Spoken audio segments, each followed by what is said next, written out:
Hello everyone, स्वागत है आपका आपकी प्यारे से यूट्यूब चैनल एब्जॉर्ब क्लासेस में। तो आज की इस वीडियो में हम लोग ट्वेल्थ क्लास के हिंदी के गद्यखंड का चैप्टर नंबर 6 एक लेख और एक पत्र जो भगत सिंह के द्वारा लिखा गया है। आज हम लोग इसी का सारांश और भगत सिंह के बारे में जीवन परिचय देखने वाले हैं। और साथ ही साथ अगर आपके बोर्ड एग्जाम में इसका सारांश पूछा जाता है तो आपको इस वीडियो के देखने के पश्चात आप पूछे सारांश अच्छी तरीके से लिख पाएगा। तो चलिए हम आपको एक एक करके सभी जानकारी इस वीडियो में देते हैं।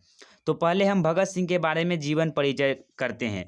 तो भगत सिंह का जन्म 28 सितंबर 1907 ईस्वी को हुआ था। वह कहाँ हुआ था? तो गांव था बंगा और जिला लायलपुर पंजाब।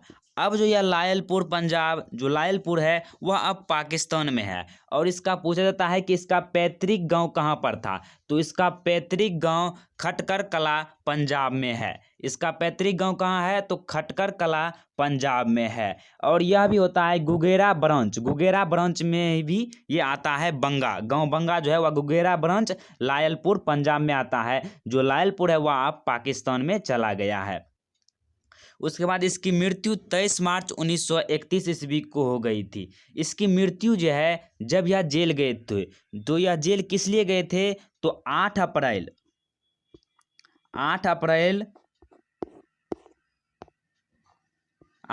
1929 को 8 अप्रैल 1929 को यहाँ पर ध्यान दीजिए। 8 अप्रैल 1929 को भगत सिंह, राजगुरु और सुखदेव ये तीनों देशभक्त जो है असेंबली में केंद्रीय असेंबली में बम फेंक देते हैं। बम फेंकने के पश्चात या वहाँ से खुद ही गिरफ्तार हो जाते हैं। वो चाहते तो वहाँ से भाग सकते हैं लेकिन खुद ही गिरफ्तार हो जाते हैं। गिरफ्तारी का कारण यही था कि वह देश को जगाना चाहता था, अपने बलिदान देकर देश को आज़ाद कराना चाहता था ताकि उस समय के युवाओं में कि अंदर ज्वाला जगे देश के प्रेम के खातिर और देश को आज़ादी दिला सके। तो उस समय जो है 8 अप्रैल 1929 को उन्होंने बम फेंक दिया था। तो उस समय उसे गिरफ्तार कर लिया गया और जेल में बंद कर दिया गया। तो 3 साल जेल में रहने के पश्चात उसे एक 24 मार्च 1931 को फांसी देना था। लेकिन जो है ना उस समय अगर 24 मार्च को अगर इसे फांसी दिया गया होता तो उस समय जो है ना वहाँ के जितने भी देशवासी थे उस जेल पर कूद पड़ते। इसीलिए चुपचाप ही उसे एक दिन पहले 23 मार्च 1931 को 7:33 पर लाहौर षड्यंत्र केस के जुर्म में उसे फांसी दे दिया गया था। ये था इसकी पूरी घटना। लाहौर षड्यंत्र केस के कारण इसे फांसी की सजा हुई थी। उसके बाद है इसका मृत्यु स्थल लाहौर जेल पंजाब जो अब पाकिस्तान में है। और इन्होंने आंदोलन किया था भारतीय स्वतंत्रता संग्राम की। और इन्होंने सबसे पहले जो इसकी गिरफ्तारी कब हुई थी? तो अक्टूबर 1926 को अक्टूबर 1926 को इसकी पहली गिरफ्तारी हुई थी। दशहरे मेले में बम विस्फोट होने के कारण जो है इसे मई 1927 में गिरफ्तार कर लिया गया था। और देखिए उसके बाद इसके पिताजी का नाम सरदार किशन सिंह सिंधु थे एवं इसके माताजी का नाम श्रीमती विद्यावती जी थे। और इसके भाई बहनों के बारे में भी जान लेते हैं यहाँ पर थोड़ा सा। रणवीर था, कुलतार था, राजिंदर था, कुलवीर था, जगत, प्रकाश कौर, अमर कौर, शकुंतला कौर। और इसके चाचा जी जो थे वह श्री अजीत सिंह जी थे जो है ना वो भी स्वतंत्रता सेनानी में देश में अपना योगदान बहुत ज़्यादा दिए थे। इसके साथ साथ ही लाला लाजपत राय के सहयोगी थे इसके चाचा अजीत सिंह जो है ना लाला लाजपत राय के सहयोगी भी थे, ये भी जाना जाता है। और अजीत सिंह को जो है ना मंडले जेल में देश निकाला दे दिया गया था। मतलब इस अजीत सिंह जो है इसके चाचा को देश निकाला दे दिया गया था। इसका अर्थ यह होता है कि उसे देश से बाहर कर दिया गया था। और इसकी प्रमुख संगठन के बारे में चर्चा करते हैं तो नौजवान भारत सभा का संगठन किया था। हिंदुस्तान सोशलिस्ट रिपब्लिकन एसोसिएशन प्रमुख संगठन का उन्होंने स्थापना किया और उसे चलाया।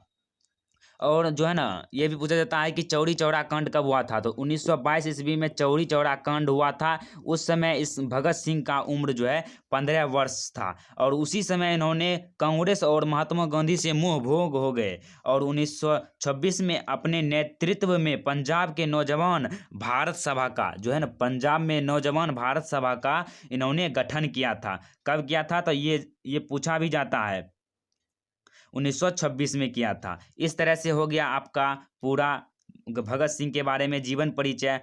और हम ऑब्जेक्टिव क्वेश्चन कराएंगे तो आपका और भी क्लियर हो जाएगा। चलिए अब इसके सारांश को देखते हैं। तो यहाँ पर उस पाठ का सारांश दिया गया है, एक लेख और एक पत्र का।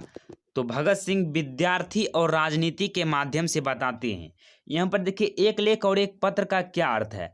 तो इस चैप्टर में जो है ना एक लेख भी लिखा गया है वह विद्यार्थी और राजनीति पर, कि जो है ना विद्यार्थी अपने जीवन में राजनीति में उस समय नहीं जा सकता था। नियम ही था कि जो विद्यार्थी है, टीचर है, वह राजनीति में नहीं जा सकता है। लेकिन यह गलत था क्योंकि सभी को अपने राजनीति में योगदान लेना अति आवश्यक था, क्योंकि आगे चलकर उसे उस शासन का बागडोर संभालना पड़ता था। लेकिन विद्यार्थी नौजवान को जो है ना राजनीति में भाग लेने का अधिकार ही नहीं दिया गया था, जो उस समय की बड़ी खराब नीतियां थी। अगर उस समय अगर नहीं दिया जाएगा तो विद्यार्थी को, नौजवान को पता ही नहीं रहेगा कि देश की शासन को हम किस तरह से संभालेंगे, और बाद में जब उसे देश की शासन का बागडोर संभालने के लिए दे दिया जाएगा तो वह संभालने में असमर्थ हो जाएगा। तो उसी के बारे में एक लेख है जो भगत सिंह लिखे हैं विद्यार्थी और राजनीति पर, और एक पत्र सुखदेव के नाम एक पत्र भी लिखे हैं।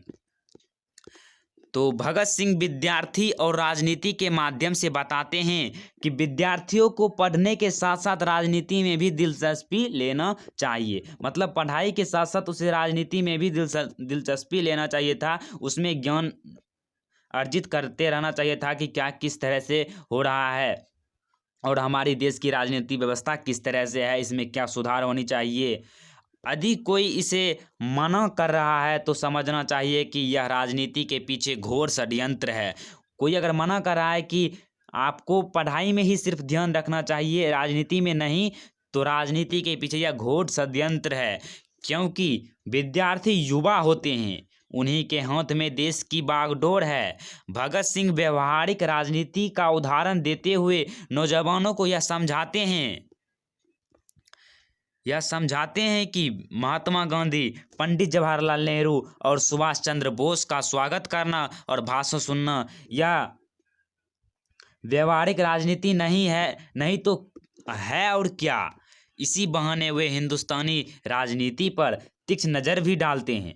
भगत सिंह मानते हैं कि हिंदुस्तान को इस समय ऐसे देश सेवकों की जरूरत है जो तन मन धन देश पर अर्पित कर दे और पागलों की तरह सारी उम्र देश की आज़ादी या उसके विकास में निछावर कर दे। क्योंकि विद्यार्थी है वह देश दुनिया के हर समस्याओं से परिचित होते हैं, उनके पास अपना विवेक होता है, वे इन समस्याओं के समाधान में योगदान दे सकते हैं। अतः विद्यार्थी को पॉलिटिक्स में भाग लेना चाहिए। तो इतना ही था इस पाठ का सारांश। आपको आशा है कि समझ में आया होगा, और बाकी बात आपको एक बार किताब जरूर पढ़ना चाहिए ताकि आप और भी विस्तार पूर्वक इसे जान सकें। हम सारांश में आपको शॉर्ट में इतना बताएं। तो अगली वीडियो में हम आपको नेक्स्ट पार्ट का भी सारांश और लेखक परिचय और ऑब्जेक्टिव क्वेश्चन, सब्जेक्टिव क्वेश्चन सभी कराते रहेंगे। तो मिलते हैं अगली वीडियो में, तब तक के लिए जय हिंद, जय भारत।